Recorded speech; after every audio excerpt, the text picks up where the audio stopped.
Avant même de l'apercevoir, vous l'entendrez. Fendre les airs dans l'urgence. Raser la montagne. Le dragon de la sécurité civile. On le voit dans l'ombre, tu le vois pas à 1 heure. Oui. Exceptionnellement, nous avons partagé le quotidien de ces pompiers, secouristes, pilotes de Haute-Corse. En fait, c'est un métier passion. On a tous envie de porter secours et assistance aux gens. Dans des zones reculées, impraticables, ils sont souvent le dernier espoir pour vous sauver. Ces montagnes, ils les connaissent par cœur. Direction le Cintoux, le point le plus haut de Corse. Un randonneur vient de tomber de plusieurs mètres. Il faut le localiser au plus vite. C'est pas une couverture de survie pour briller là, juste en dessous. Deuxième défi, faire un appui patin. Se poser à flanc de montagne sans couper le moteur. Une manœuvre périlleuse, à quelques mètres de la victime. On va tout sortir vite. Essaye de secourir. Sans mettre en danger l'équipage. À 2700 mètres d'altitude. La douleur entre 0 et 10, monsieur. 9, ça me fait vachement. Affirmatif. D'accord. Des allergies? Non. Ils sont en train de préparer un petit médicament, ça va vous faire du bien. Vous êtes entre de bonnes mains, c'est bien. Ah oui, complètement. Sylvain a 48 ans. À première vue, il souffre d'une fracture ouverte au tibia. Chaque mouvement Attention pour lever, lever. est extrêmement délicat. Ok, on pause. Seul l'hélicoptère peut l'évacuer. En moins de 15 minutes, notre équipage rejoint l'hôpital de Bastia. Il va être opéré le soir même. Merci, messieurs.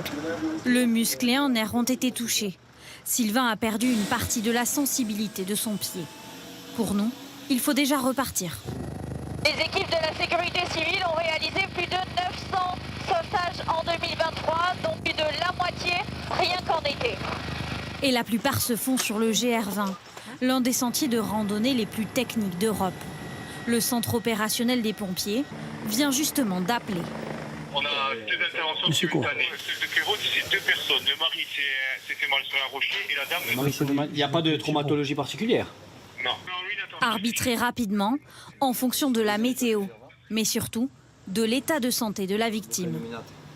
Alors, c'est pas une cheville, un canilonate, c'est un trauma à la tête. Ah, d'accord. Oui.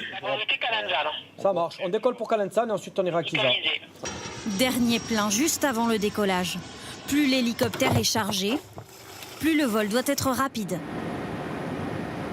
Il nous fait signe à droite. Voilà, ben c'est là, c'est lui. Laurent descend, suspendu à un câble. À plus de 1800 mètres d'altitude, pour rejoindre la victime coincée sous ce rocher après une chute.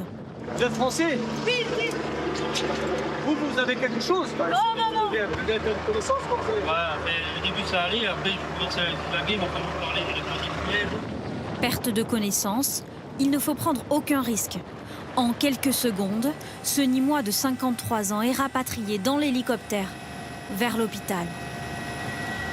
Sourire à bord. Mission accomplie. Soulagé d'avoir bien réalisé la mission et d'avoir pu aller chercher ces personnes. C'est toujours des missions où on prend un petit peu des risques. Il y a des jours où on se fait peur, c'est sûr, hein, quand il y a du vent, quand c'est trop difficile d'approcher. Débriefer des interventions, répéter chaque geste sans relâche, pour être prêt à intervenir partout, apprivoiser cette nature, du maquis corse à la Méditerranée, ou près du lac du Ninou, sans presque avoir besoin de se parler. Top à gauche et en avant 5. 4, 3, 2, 1, bonne position. Pour la plus belle des récompenses, le soulagement de celui qu'on vient de sauver. Nino, 18 ans, s'était perdu dans les montagnes. Ah, c'est toujours de la satisfaction de rendre service comme ça. Hein. Là, on sent que vraiment le gars, il était vraiment dans le besoin. Et puis il y a toutes les interventions que l'on ne vous a pas montrées. Celles où la vie est en jeu, où ils reviennent moins bavards, C'est sûr que c'est pas la même pression. On sait qu'on a des fois des vies un petit peu entre nos mains, donc la pression est quand même plus importante. Les gens comptent sur nous, nos équipiers comptent sur nous, mon mécano compte sur moi, je compte sur mon mécano aussi, donc c'est vraiment un travail d'équipe. 5 interventions ce jour-là. Retour à la base à 2 h du matin. Pas de répit, un engagement au quotidien.